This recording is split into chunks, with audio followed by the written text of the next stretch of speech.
नमस्कार। आज हम रामायण की एक बहुत ही अहम कड़ी पर बात करेंगे। एक राजा की चिंता और उसका एक अनोखा समाधान। अयोध्या के राजा दशरथ, हम सब जानते हैं कितने प्रतापी राजा थे। 3 रानियां भी थीं, कौशल्या जी, सुमित्रा जी और कैकेयी जी।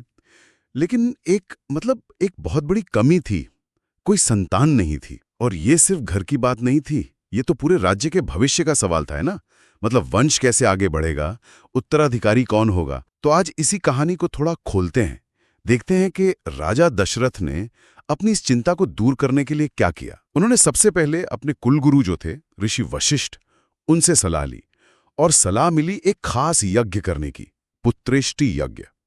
लेकिन मजे की बात यह है कि इस यज्ञ के लिए किसी आम पंडित को नहीं बुलाया गया, एक खास ऋषि को न्योता दिया गया, ऋषि ऋष्यशृंग। हाँ, बिल्कुल।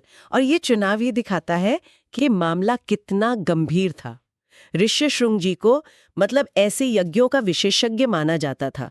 उस जमाने में ये बड़ी बात थी। पुत्र प्राप्ति के लिए या वंश चलाने के लिए ये यज्ञ और अनुष्ठान बहुत मायने रखते थे। और ये पुत्रेष्य यज्ञ कोई साधारण पूजा पाठ नहीं था।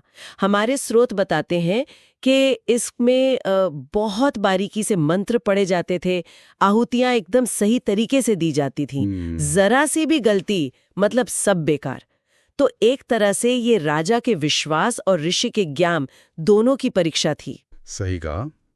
और इस परीक्षा का जो नतीजा निकला वो तो और भी कमाल का था। जब यज्ञ पूरा होने वाला था तो कहते हैं कि यज्ञ कुंड से अग्निदेव कुछ प्रकट हो गए। हाँ, ये एक बहुत बड़ा देवीय संकेत था, देवताओं का सीधा आशीर्वाद। बिल्कुल। और अग्निदेव खाली हाथ नहीं आए थे।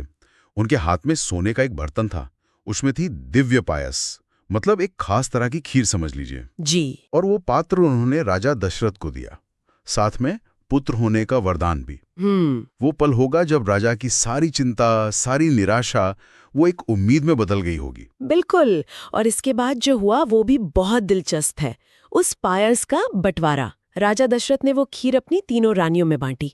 स्रोत बताते हैं कि आधा हिस्सा महारानी कौशल्या को मिला, फिर बचे हुए आधे का आधा यानी चौथाई हिस्सा सुमित्रा जी को। अच्छा। और उसका भी आधा यानी 8वां हिस्सा कैकेयी जी को। और फिर जो आखिरी 8वां हिस्सा बचा वो वापस सुमित्रा जी को दिया गया। ओह अच्छा, तो सुमित्रा जी को 2 बार मिला, 1/4 और 1/8। हाँ बिल्कुल।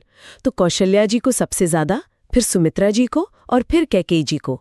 अब इसके पीछे की ठीक वजह तो स्रोत नहीं बताते, पर यह बंटवारा ऐसे ही नहीं हुआ होगा। हाँ, लगता तो है। शायद भविष्य का कोई संकेत छुपा हो इसमें, कौन जानता है। हाँ, एक तरह से कहानी की बुनियाद यहीं रखी जा रही थी। तो कुल मिलाकर वो मुश्किल यज्ञ, वो खास ऋषि का चुनाव और फिर देवताओं का वो सीधा दखल, सब कामयाब रहा। राजा दशरथ की जो सबसे बड़ी चिंता थी संतानहीनता की, वो दूर हो गई। जी। और ये घटना सिर्फ दशरथ के लिए नहीं बल्कि पूरी रामायण के लिए एक टर्निंग पॉइंट बनी। यहीं से तो श्रीराम और उनके भाइयों के जन्म की कहानी शुरू होती है। सही बात है। इससे यही समझ आता है कि उस युग में आस्था कितनी गहरी थी। सही विधि विधान से किया गया कर्म और ऊपर वाले की कृपा, इन पर कितना विश्वास था। ये सिर्फ किस्से कहानियां नहीं हैं, ये उस समय के समाज की सोच को दिखाते हैं, जहां इंसान की कोशिश और भगवान का आशीर्वाद ये दोनों मिलकर चलते थे। हाँ बिल्कुल। और चलिए आज की बात खत्म करते हुए एक सवाल छोड़ जाते हैं श्रोताओं के लिए। क्या ये आम बात थी उस जमाने में कि अपनी व्यक्तिगत इच्छाओं के लिए, चाहे वो संतान की हो या राजपाट की, लोग पूरी तरह से अनुष्ठान और दैवीय शक्ति पर निर्भर रहते थे? इस पर सोचिएगा जरूर। ये हमें उस वक्त के लोगों की मानसिकता समझने में मदद करता है।